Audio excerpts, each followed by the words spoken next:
បងប្អូនអាហ្នឹងមិនផ្លែ blueberry បងប្អូនខ្ញុំដូចអត់សូវច្បាស់នេះមើលស្តៀងផ្លែ blueberry តិចអីបន្តិចនេះខ្ញុំឃើញដុះតាមព្រៃតាមមាត់បន្លាយឃើញពីដើមផ្លែឡើងស្ញះបងប្អូនផ្លែឡើងកម្ៅតំណងប៉ុន្តែខ្ញុំអត់ប្រកាសថាវាជា blueberry ឬក៏អីនេះខ្ញុំអត់ហ៊ានបេះញ៉ាំដែរឃើញវាដុះតាមព្រៃអញ្ចឹងតាមនេះអញ្ចឹងផ្លែតំណងបងប្អូនអើយផ្លែឡើងកម្ៅខ្ញុំហ្មងនេះតំណងអត់ដឹងថាជាផ្លែអីប្រកាសទេព្រោះអញ្ចឹងហើយក៏អត់ហ៊ានបេះសាកលក់សាកញ៉ាំដែរព្រោះយើងអត់ប្រកាសអញ្ចឹងខ្លាចវាញ៉ាំទៅមានបញ្ហានេះផ្លែទាំងខ្ញុំបងប្អូនតំណងផ្លែវាអញ្ចឹងបងប្អូនដុះនៅតាមព្រៃមាត់បន្លាយអញ្ចឹងដុះពីដើមមកខាងនោះមានមួយដើមទៀតនៅខាងនោះហើយខាងនោះក៏មានមួយដើមទៀតដែរនេះបងប្អូនផ្លែ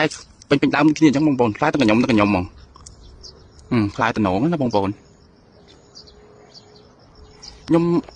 សង្ស័យ blueberry បន្តិចខ្ញុំអត់ប្រកាសដែរនេះដឹង blueberry មែនអត់បងប្អូនបើបងប្អូនណាដឹងជួយ comment ប្រាប់ប្រងហើយថាវាជាផ្លែអីហើយញ៉ាំកើតអត់ហើយវាអាចមានប៉ះពាល់អីអត់មកជួយ comment ប្រាប់ផងបងប្អូនខ្ញុំអត់ដឹងដែរនេះឃើញផ្លែវាតំណងចង់ទៅបេះញ៉ាំប៉ុន្តែអត់ហ៊ានពួកអត់ស្គាល់ច្បាស់អញ្ចឹងមកដុះតាមព្រៃតាមមាត់បន្លាយអញ្ចឹងអត់ប្រហែលជាអត់មានអ្នកបេះឃើញផ្លែនោះទឹកខ្ញុំឡើងពេ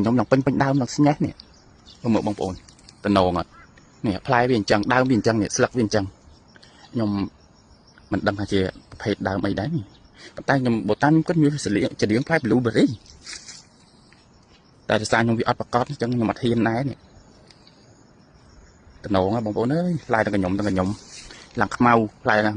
ស្ញេះនេះនៅចកោមផ្លែវាចកោមបងប្អូនឃើញទេនេះមើលផ្លែតំណងតែដឹងញ៉ាំកើតទេមិនហ៊ានទេអត់ស្គាល់ច្បាស់អញ្ចឹងមើលតំណងនោះតំណងសបល់កម្ៅដូចព្រីងអញ្ចឹងបងប្អូនវាមានអាស្ទើទៅវារៀងស្វាយអាទុំឡើងកម្ៅមើលឡើងខ្ញុំបងប្អូនអើយតំណងនោះតំណងដល់ហើយតែដោយសារយើងវាអត់ស្គាល់ច្បាស់អញ្ចឹងយើងអត់ហ៊ានដែរខ្លាចដាក់ទៅត្រង់ជើងផ្លឹងមិនទៅមើលបងប្អូនថាផ្លែអីគេ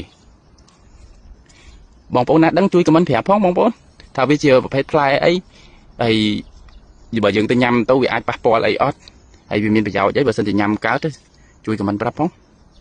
ហ្នឹងហើយអរគុណច្រើនបងប្អូនអរគុណច្រើនដែលបានចំណាយពេលទស្សនាវីដេអូរបស់ខ្ញុំហើយចាំជួបគ្នាវីដេអូក្រោយទៀតអរគុណច្រើនជំរាបលា